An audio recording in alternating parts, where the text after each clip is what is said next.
Peaceful uprising in 1959 against the Communist China's oppression in Tibet, as well as the second anniversary of the peaceful protests that erupted across Tibet in March 2008.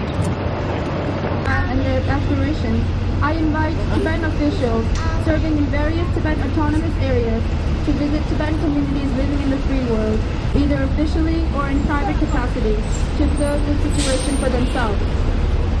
Two young Bostonians reading and explaining the significance of March 10th clearly reminds to us here, to the Chinese government and Tibetans in Tibet and to the world, that we remember 1959. We remember March 10th of 1959 when Tibetans from all across rose up to protest against the Chinese occupation of Tibet. We remember that our parents and 80,000 Tibetans fled their country. We remember His Holiness the Dalai Lama and his entourage were forced to leave Tibet. We remember those hundreds and thousands died while fleeing from Tibet to India and to South Asia. We remember that there are hundreds and thousands of Tibetans were imprisoned, killed, tortured, and many died through hunger in Chinese prisons. So we've been remembering the atrocities committed by Chinese government for the last 15 years. And we will remember no matter how long it takes.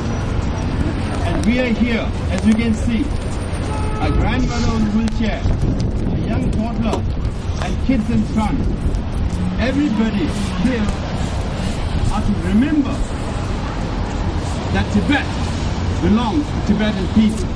Tibet is under an illegal occupation of People's Republic of China. We will remember this.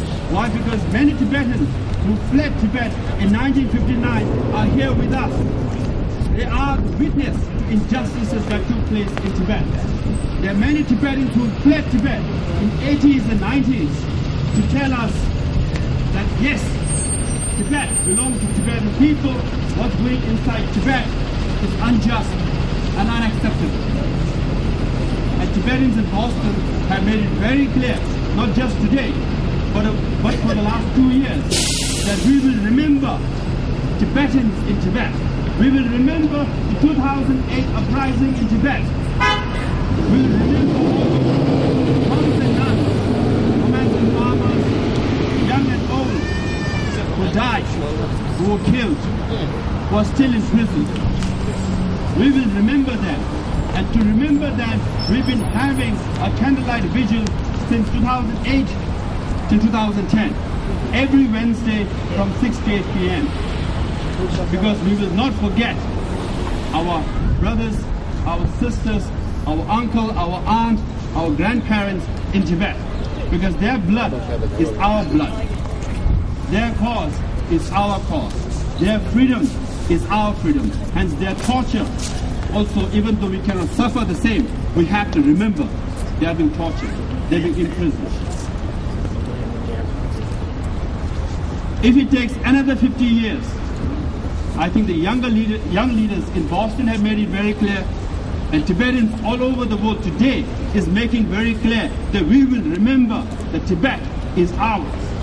Land belongs to us, the country belongs to us, and China is occupying Tibet. We will not let the world forget it, and we will not forget ourselves, and we will remind the Chinese government what is just and what is unjust.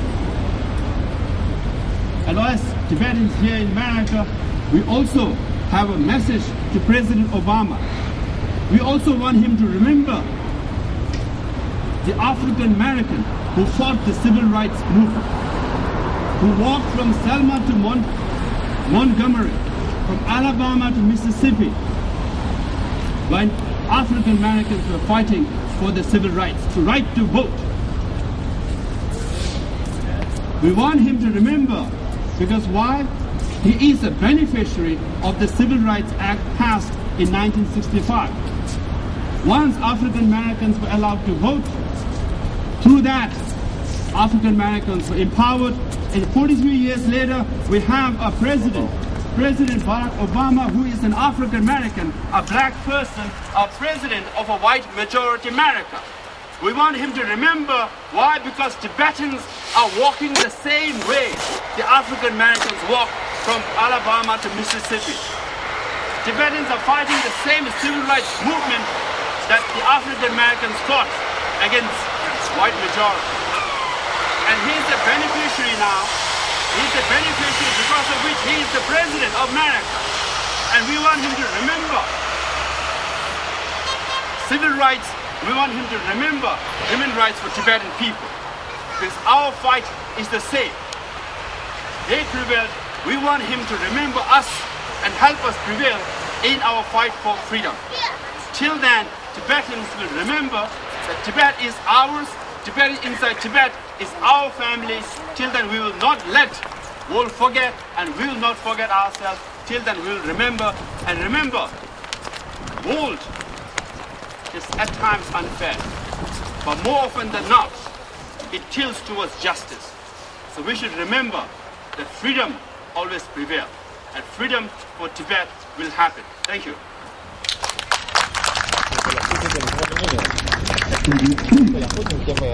Thank you very much, Rofala, for your inspiring and powerful speech.